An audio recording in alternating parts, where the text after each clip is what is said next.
We need to know, obviously, about samba, about its history, where it came from, where it's going, where it's been. Who knows where it's been? I need to know about the instruments that comprise the bateria of samba. Yeah, there's like a bunch. There's like 10 or 12.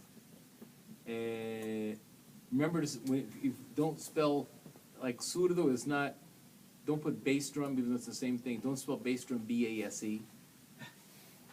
People have done that. Bass drum. No, bass drum, B-A-S-S. But it's not a bass drum, it's surdo. Yeah? I need to know about other kinds of music, like samba reggae. It's a particular kind of samba.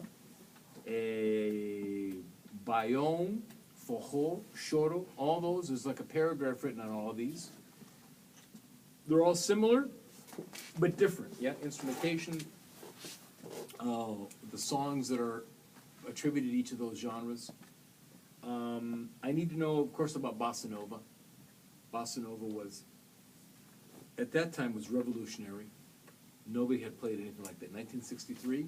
When you hear it nowadays, when I played for my Music 150 class, they go, "Well, it sounds like elevator music." Because it is. You hear that on a flute.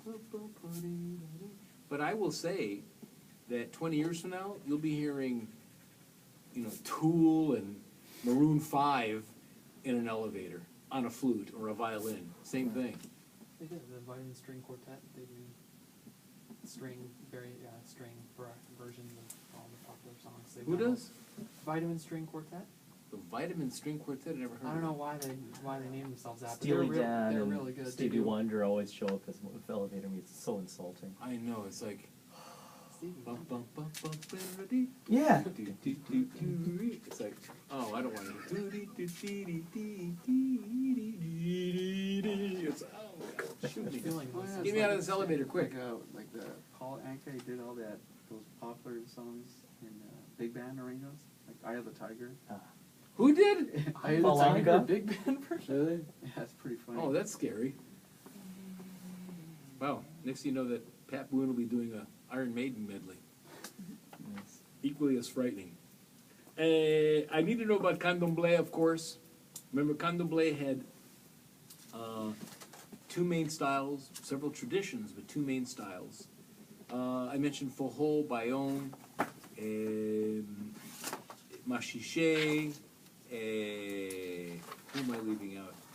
I think that's about it. I need to know about capoeira.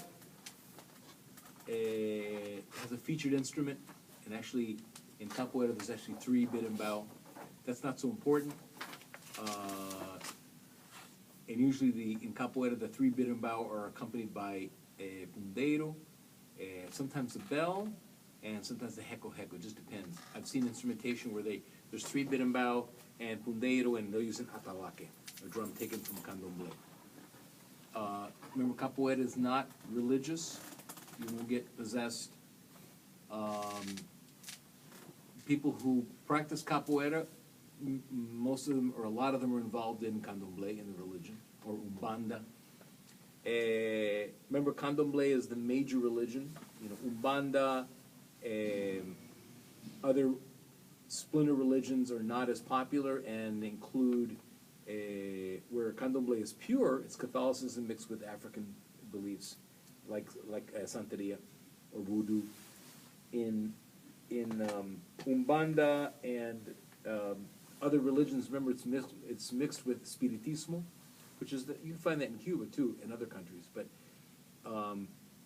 it's not as predominant a religion, and it's sort of, I don't want to say it's a made up, but it's a religion that is I call spacey twinkly, kind of, sort of, where it's new agey in some respects because it includes some of those elements, whereas candomblé and voodoo and santeria are much more, or are aligned towards African beliefs. And that's the lineage. That's it. There's 9 questions, and it should be easy. Should take you like 6 hours, easy. No, it should take you like half hour. And I want short paragraphs if you need more paper, but I like nice, short, concise, which is why I try to write in this book. Just really concise paragraphs, so usually the first 2 or 3 lines is the answer. And like when we talked about Abaqua, you know, it's a mutual aid society, it's an all-male secret society mutual aid that has secular drums and secular music and sacred music. I don't need to know that in 1836 it was founded in the city of Regla. That's not so important. More important, what is it? Same thing with samba. Same thing with, you know, forró or capoeira. It's not a dance, it's a style of martial arts, whereas young black men were trained to fight their oppressors, and it was created to perform in a circle. I didn't need to know all the parameters. I mean, there's several books written on capoeira that are interesting, but it's more than beyond the scope of this class. The whole reason they have even a final was that a lot of these things Paul doesn't cover in his music of Latin America or music of repressed cultures or whatever those classes are that he teaches. Yeah, they're not quite in depth. And my feeling is, anytime you learn a rhythm, you should learn a little bit of its history, not just, oh, this is a cool rhythm to play. It's like, where does it come from? And you don't need a long, convoluted history of it, but just a basic idea of where did that come from. This quarter, it's just the music of Brazil. Yes. Okay. Yeah. That means that there won't be any categorization questions like there was last quarter, where you had to put things into Dahomey or things into No. Carabali. No, Okay, none of those kind of questions. No, because the focus is just Brazil. Well, candomblé, the question when you talk about the 2 main, or the various traditions in candomblé, it does mention that. It'll say,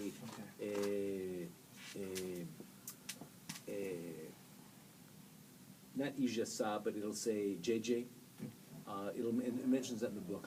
And it's the same parallel with that, George. It's called, instead of, they still call Yoruba, Bantu, but the other nations are addressed differently.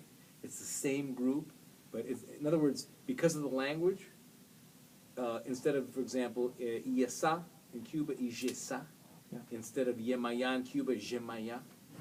So it's because of the Portuguese, because of the language, the pronunciation is different. We don't have to classify any No. terms No. for this final. No, is it's what I'm not. asking.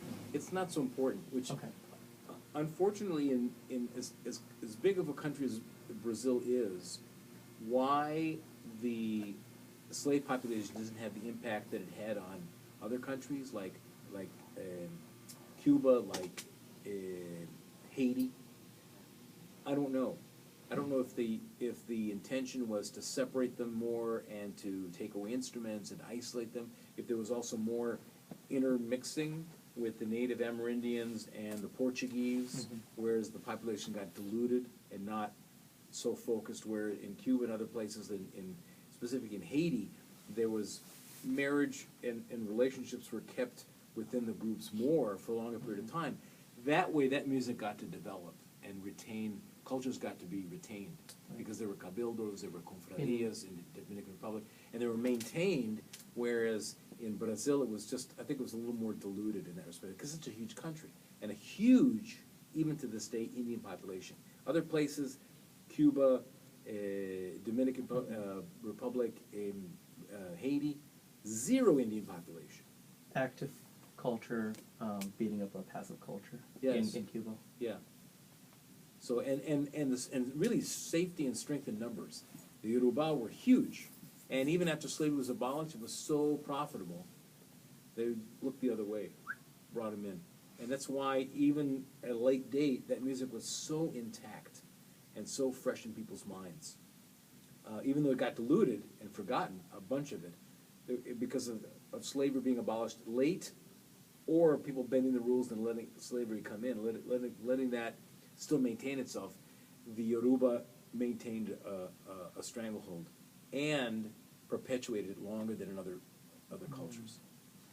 Are we gonna have to know, like, like each individual instrument and know like specific things about each individual? No, if like, I like said- the cuica. I said, Like- what is it, name me an instrument that's in used ensemble, I could say gunza.